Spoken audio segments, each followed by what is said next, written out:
ക്രിസ്തുവിൽ സ്നേഹം നിറഞ്ഞവരെ, ഇന്ന് കർത്താവിൻ്റെ പെസഹ രഹസ്യങ്ങൾ അനുസ്മരിക്കുന്ന വിശുദ്ധ വാരത്തിലേക്ക് നാം കർത്താവിൻ്റെ പീഠാനുഭവത്തിൻ്റെ കുരുത്തോല ഞായറാഴ്ച അനുസ്മരിച്ചുകൊണ്ട് പ്രവേശിക്കുന്നു.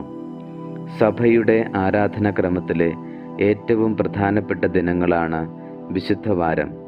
ഏറെ പ്രത്യേകിച്ച് കർത്താവിൻ്റെ അത്താഴത്തിൻ്റെ വ്യാഴാഴ്ച മുതൽ ഈസ്റ്റർ ദിനം വരെയുള്ള പെസഹ ത്രിദിനം ഈ ആരാധനാക്രമത്തിൽ ഏറ്റവും ഉന്നതമായ സ്ഥാനം അലങ്കരിക്കുന്നു. പെസഹ ത്രിദിനം ആരംഭിക്കുന്നത് കർത്താവിൻ്റെ അത്താഴത്തിൻ്റെ വ്യാഴാഴ്ചയിലെ കർത്താവിൻ്റെ അത്താഴത്തിൻ്റെ ദിവ്യബലിയോടെയാണ്. പെസഹ ത്രിദിനം അവസാനിക്കുന്നത് കർത്താവിൻ്റെ ഉത്ഥാനത്തിൻ്റെ പെസഹ ഞായറാഴ്ചയിലെ, അതായത് ഈസ്റ്റർ ദിനത്തിലെ സായാഹ്ന പ്രാർത്ഥനയോടെയാണ്. കുരുത്തോല ഞായറാഴ്ച നാം കർത്താവിൻ്റെ ജെറുസലേം പ്രവേശന സ്മരണ കൊണ്ടാടുന്നു. പലപ്പോഴും കുരുത്തോല ഞായർ അല്ലെങ്കിൽ നാം സാധാരണയായി വിളിക്കുന്ന ഓശാന ഞായർ ആഘോഷങ്ങളുടെ ഒരു ദിവസമായി കാണാനാണ് നമുക്കേറെ ഇഷ്ടം. കയ്യിൽ കുരുത്തോലകൾ പിടിച്ച് സ്തുതിഗീതങ്ങൾ ആലപിച്ചുകൊണ്ട് നാം ഈ കർമ്മം ആഹ്ലാദത്തോടെയാണ് ആഘോഷിക്കുന്നത്. തീർച്ചയായും നമ്മെ സംബന്ധിച്ച് നമുക്ക് സന്തോഷം തരുന്ന ഒരു കാര്യമാണിത്.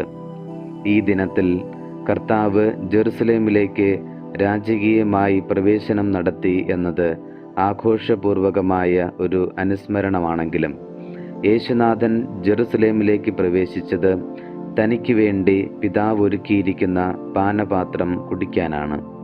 അതുകൊണ്ടാണ് ഈ ഞായറാഴ്ചയുടെ യഥാർത്ഥ പേര് കർത്താവിൻ്റെ പീഡാനുഭവത്തിൻ്റെ കുരുത്തോല ഞായറാഴ്ച എന്നാക്കിയിരിക്കുന്നത്. കർത്താവിൻ്റെ ജെറുസലേമിലേക്കുള്ള പ്രവേശനം തീരുമാനിച്ചുറപ്പിച്ച ഒന്നായിരുന്നു. തൻ്റെ ആരോഹണത്തിൻ്റെ ദിവസങ്ങൾ പൂർത്തിയായിക്കൊണ്ടിരിക്കവേ അവൻ ജെറുസലേമിലേക്ക് പോകാൻ ഉറച്ചു എന്നാണ് ലൂക്കായുടെ സുവിശേഷം 9-ാം അധ്യായം 51-ാം വാക്യത്തിൽ നാം വായിക്കുന്നത്. മരിക്കാൻ തയ്യാറായാണ് അവിടുന്ന് ജെറുസലേമിലേക്ക് പോകുന്നത് എന്നാണ് ഈ തീരുമാനം അർത്ഥമാക്കുന്നത്. യേശുനാഥൻ താൻ അനുഭവിക്കാൻ പോകുന്ന പീഡാസഹനത്തെയും മരണത്തെയും കുറിച്ച് ശിഷ്യന്മാരോട് 3 തവണ പ്രവചിക്കുന്നുണ്ട്. ജെറുസലേമിലേക്കുള്ള യാത്രയിൽ അവിടുന്ന് തൻ്റെ ശിഷ്യന്മാരോട് ഇപ്രകാരം പറയുന്നുമുണ്ട്: ജെറുസലേമിന് പുറത്തു വെച്ച് ഒരു പ്രവാചകൻ നശിക്കുക സാധ്യമല്ല എന്ന്. താൻ ജെറുസലേമിലേക്ക് വന്നാൽ യഹൂദരാൽ പിടിക്കപ്പെടുമെന്നും പീഡനങ്ങൾ അനുഭവിച്ച് കുരിശിൽ മരിക്കേണ്ടി വരുമെന്നും അവിടത്തേക്കറിയാം. അത് മുൻകൂട്ടി കണ്ടുകൊണ്ടാണ് യേശുനാഥൻ ഇപ്പോൾ ജെറുസലേമിലേക്ക് പ്രവേശിക്കുന്നത്. അതിനാൽ പീഡാനുഭവത്തിൻ്റെ പെസഹ വ്യാഴത്തെയും കുരിശുമരണത്തിൻ്റെ ദുഃഖവെള്ളിയെയും ഓർക്കാതെ കുരുത്തോല ഞായറാഴ്ച നമുക്ക് അനുസ്മരിക്കാൻ സാധിക്കുകയില്ല. ക്രിസ്തുവിൻ്റെ ജെറുസലേം പ്രവേശനം പീഡാനുഭവത്തിലേക്കും കുരിശുമരണത്തിലേക്കുമുള്ള അവിടുത്തെ പ്രവേശനമാണ്. യഥാർത്ഥത്തിൽ നാം ഇതുതന്നെയാണ് ദിവ്യബലിയിലും അനുസ്മരിക്കുന്നത്. യേശുവിനെ വരവേറ്റുകൊണ്ട് കുട്ടികളും ദൈവത്തിൻ്റെ പാവപ്പെട്ടവരുമായ മനുഷ്യർ ആർത്തു വിളിച്ച ഹോസാന എന്ന സ്തുതിഗീതവും കർത്താവിൻ്റെ നാമത്തിൽ വരുന്നവൻ അനുഗ്രഹീതൻ എന്ന തിരുവചനവും നാം ദിവ്യബലി മധ്യേ പരിശുദ്ധൻ എന്ന ഗീതത്തിൽ ഉൾക്കൊള്ളിച്ചിട്ടുണ്ട്. അത് കഴിഞ്ഞ ഉടനെയാണ് നാം പെസഹ വ്യാഴാഴ്ച അവിടുന്ന് ഉച്ചരിച്ച കൂദാശവചനങ്ങൾ ചൊല്ലുന്നതും അതിനെ തുടർന്ന് അവിടുത്തെ പീഡാസഹനവും കുരിശുമരണവും മഹനീയമായ ഉയർപ്പും അനുസ്മരിക്കുന്നതും. യേശുനാഥൻ്റെ ജെറുസലേം പ്രവേശനം തൻ്റെ പീഡാസഹന കുരിശുമരണങ്ങളുടെ ഒരുക്കമാണ്. അതിനാൽ അവിടുന്ന് തീരുമാനിച്ചുറപ്പിച്ചാണ് ജെറുസലേമിലേക്ക് പ്രവേശിക്കുന്നത്. ഇന്നത്തെ വായനകളും അവിടുത്തെ ഈ പീഡാസഹന മരണങ്ങളുമായി ബന്ധപ്പെട്ടതാണ്. യേശയ്യാ പ്രവാചകന്റെ പുസ്തകത്തിൽ നിന്നുള്ള 1-ാം വായനയിൽ നാം ഇങ്ങനെ വായിക്കുന്നു: ഞാൻ എതിർക്കുകയോ പിന്മാറുകയോ ചെയ്തില്ല.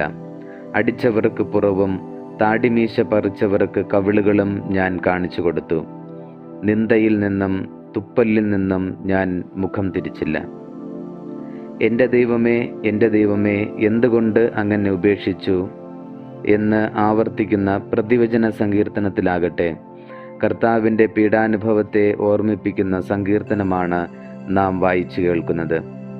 ഫിലിപ്പിയക്കാർക്ക് എഴുതിയ ലേഖനത്തിൽ നിന്നുള്ള 2-ാം വായനയിൽ പൗലോസ് അപ്പോസ്തലൻ യേശുവിൻ്റെ പീഡാസഹന കുരിശുമരണങ്ങളിലൂടെയുള്ള അവിടുത്തെ താഴ്ചയെയും അതുവഴി ദൈവം അവിടുത്തെ അത്യധികം ഉയർത്തിയതിനെയും നമുക്ക് മുമ്പിൽ വരച്ചു കാട്ടുന്നു.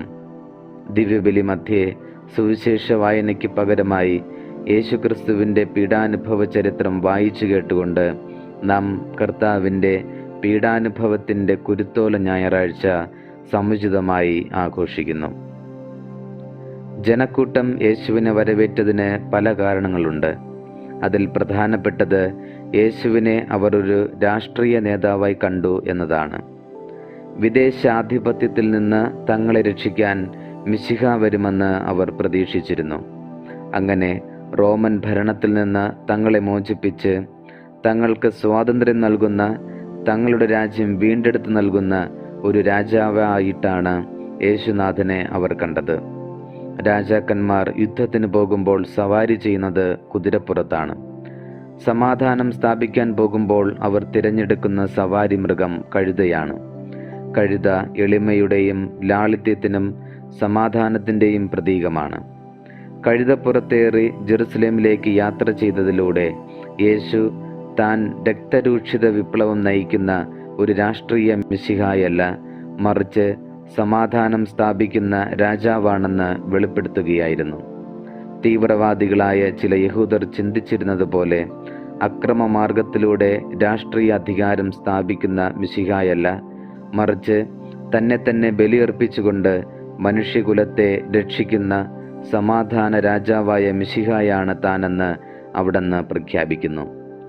യഹൂദരുടെ സങ്കുചിതമായ ദേശീയവാദവും യഹൂദ തീവ്രവാദികളുടെ രക്തരൂക്ഷിതമായ വിപ്ലവവാദവും നിരാകരിച്ചുകൊണ്ട് കുരിശിലെ മഹത്വീകരണത്തിലൂടെ മനുഷ്യകുലത്തിന് സാർവത്രിക രക്ഷ നൽകുന്ന വിനയാന്യുതനും സമാധാനദാതാവുമായ രാജാവാണ് യേശു എന്ന് പ്രഖ്യാപിക്കുന്ന അടയാളമാണ് യേശുവിൻ്റെ ജെറുസലേം പ്രവേശനം.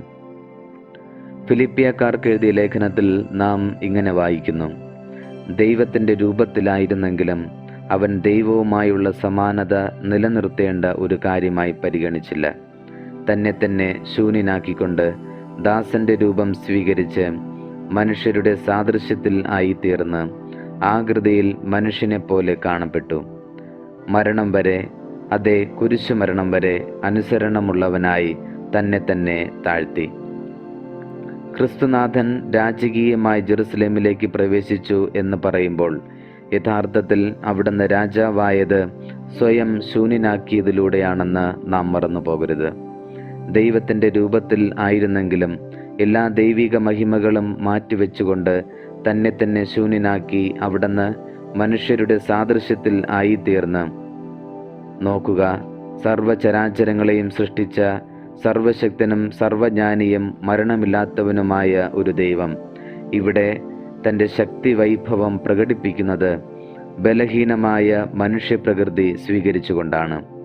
സ്ഥലകാല പരിമിതികൾക്കും മാറ്റങ്ങൾക്കും ജീർണതയ്ക്കും മരണത്തിനും വിധേയനായ മനുഷ്യനായി അവിടുന്ന് മാറുന്നു. മനുഷ്യനായി മാറുക മാത്രമല്ല, അവിടുന്ന് ദാസന്റെ രൂപം സ്വീകരിക്കുകയും ചെയ്തു. വീണ്ടും മരണം വരെ അവിടുന്ന് അനുസരണമുള്ളവനായി.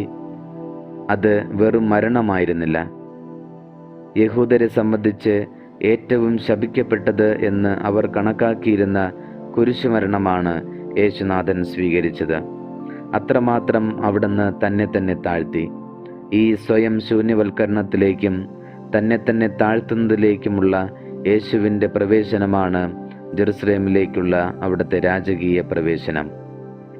പ്രിയ സഹോദരരെ, കർത്താവിൻ്റെ പീഡാനുഭവത്തിൻ്റെ കുരുത്തോല ഞായറാഴ്ച നാം മനസ്സിൽ പതിപ്പിക്കേണ്ട ഒരു വലിയ യാഥാർത്ഥ്യമാണിത്. അവിടുന്ന് രാജകീയമായി ജെറുസലേമിലേക്ക് ആഘോഷമായ പ്രവേശനം നടത്തി. എല്ലാവരുടെയും സ്വാഗതം ഏറ്റുവാങ്ങി, എല്ലാവരുടെയും സ്തുതിഗീതങ്ങൾ ഏറ്റുവാങ്ങി എന്നിങ്ങനെയുള്ള ഒരു ആഘോഷത്തിൻ്റെ അനുസ്മരണത്തെക്കാളുപരി കർത്താവിൻ്റെ പീഡാനുഭവത്തിൻ്റെയും സ്വയം ശൂന്യവൽക്കരണത്തിൻ്റെയും മഹത്തായ ഓർമ്മ അനുസ്മരിക്കുന്ന ഒരു ദിനമാണ് കുരുത്തോല ഞായറാഴ്ച. ദൈവമായിരുന്നിട്ടും അവിടുന്ന് തന്നെ താഴ്ത്തുന്നു. അവിടുന്ന് രാജാവിൻ്റെ നഗരവും ദേവാലയം സ്ഥിതി ചെയ്യുന്നതുമായ ജെറുസലേമിലേക്കാണ് പ്രവേശിക്കുന്നത്. അവിടുന്നാണ് യഥാർത്ഥ രാജാവ്. അവിടുന്നാണ് ഈ രാജ്യത്തിൻ്റെ യഥാർത്ഥ അവകാശി. അവിടുന്ന് ദൈവമാണ്. അവിടുത്തെ ഇരിപ്പിടമാണ് ഈ ദേവാലയം. ഈ നഗരത്തിലേക്ക്, ഈ ദേവാലയത്തിലേക്ക് അവിടുന്ന് കടന്നു വരുന്നതാകട്ടെ ഒറ്റിക്കൊടുക്കപ്പെടാനും പീഡനങ്ങളേൽക്കാനും ക്രൂശിക്കപ്പെടാനും മരിക്കാനുമാണ്. അവിടുന്ന് റോമാക്കാരുടെ ജീവനെടുക്കാനല്ല, മറിച്ച് എല്ലാവർക്കും വേണ്ടി ജീവൻ കൊടുക്കാനാണ് ജെറുസലേമിലേക്ക് പ്രവേശിക്കുന്നത്. അവിടുന്ന് ഭൗമികമായ രാജ്യം സ്ഥാപിക്കാനല്ല, ആത്മീയമായ പുതിയ രാജ്യം പടുത്തുയർത്താനാണ് ജെറുസലേമിലേക്ക് പ്രവേശിക്കുന്നത്. അവിടുന്ന് ദേവാലയത്തിൽ കുഞ്ഞാടുകളെ ബലിയർപ്പിക്കാനല്ല, മറിച്ച് പെസഹ കുഞ്ഞാടായി സ്വയം ബലിയർപ്പിക്കാനാണ് ജെറുസലേമിലേക്ക് പ്രവേശിക്കുന്നത്. രാജാവായിരുന്നിട്ടും ദൈവമായിരുന്നിട്ടും അവിടുന്ന് തൻ്റെ രാജത്വത്തിൻ്റെയും ദൈവത്വത്തിൻ്റെയും സ്തുതികളും കാഴ്ചകളും സ്ഥാനമാനങ്ങളും അധികാരവും സ്വന്തമാക്കാനല്ല, മറിച്ച് അവയെല്ലാം മാറ്റിവെച്ചുകൊണ്ട് തന്നെ മോചനദ്രവ്യമായി നൽകാൻ ജെറുസലേമിലേക്ക് പ്രവേശിക്കുന്നു. നാം പലപ്പോഴും നേരെ വിപരീതമായാണ് പെരുമാറുന്നത്. യേശുനാഥൻ ഇവിടെ മനഃപൂർവ്വം സഹനങ്ങളിലേക്കും മരണത്തിലേക്കും നടന്നെടുക്കുമ്പോൾ നാം പലപ്പോഴും മനഃപൂർവ്വം ഇവയിൽ നിന്നൊക്കെ മാറി നിൽക്കാനാണ് പരിശ്രമിക്കുന്നത്. ജീവിതത്തിൽ നിന്ന് പരമാവധി സഹനങ്ങൾ ഒഴിവാക്കാൻ നാം പരിശ്രമിക്കാറുണ്ട്. സൗകര്യപൂർവ്വം അവയിൽ നിന്ന് നാം മാറി നിൽക്കാറുണ്ട്. ഒറ്റിക്കൊടുക്കപ്പെടാനോ നിന്ദനങ്ങളേൽക്കാനോ സഹനങ്ങൾ ഏറ്റെടുക്കാനോ മറ്റുള്ളവർക്ക് ജീവൻ പകരുന്ന രീതിയിൽ നമ്മളെ തന്നെ മറ്റുള്ളവർക്ക് കൊടുക്കാനോ നാം ഒരിക്കലും തയ്യാറാകുന്നില്ല. എന്നാൽ നമ്മിലേക്ക് തന്നെ ചുരുങ്ങി സുരക്ഷിതമായ ചുറ്റുവട്ടത്തിനുള്ളിൽ കഴിഞ്ഞുകൂടാനാണ് നാം ആഗ്രഹിക്കുന്നത്. നമ്മളും ജെറുസലേമിലേക്ക് പോകാനുള്ളവരാണെന്നും യേശുനാഥനെപ്പോലെ ഈ ജീവിതമാകുന്ന തീർത്ഥാടനത്തിൽ പീഡനങ്ങളും വേദനകളും സഹനങ്ങളും മറ്റുള്ളവർക്ക് വേണ്ടി സ്വയം ഏറ്റെടുത്തുകൊണ്ട് ജീവൻ പങ്കുവയ്ക്കാനുള്ളവരാണെന്നും നാം മറന്നുപോകുന്നു. അതുപോലെ തന്നെ ഒന്നെളിമപ്പെടാനും താഴ്ന്നു കൊടുക്കാനും മനഃപൂർവ്വം പരാജയങ്ങൾ ഏറ്റുവാങ്ങാനും നമുക്കിനിയും വേണ്ടത്ര ധൈര്യം വന്നിട്ടില്ല. സർവപ്രതാപവാനായ ഒരു ദൈവം മനുഷ്യനെ സങ്കല്പിക്കാവുന്ന ഏറ്റവും താഴ്ന്ന അവസ്ഥകളിലൂടെ കടന്നുപോയിട്ട് പോലും അല്പമൊന്ന് താഴ്ന്നു കൊടുക്കാൻ നാം തയ്യാറാകുന്നില്ല. എപ്പോഴും നാം ബഹുമാനിക്കപ്പെടണമെന്നും ആദരിക്കപ്പെടണമെന്നും ഉയർത്തിക്കാണിക്കപ്പെടണമെന്നും ആഗ്രഹിക്കാറുണ്ട്.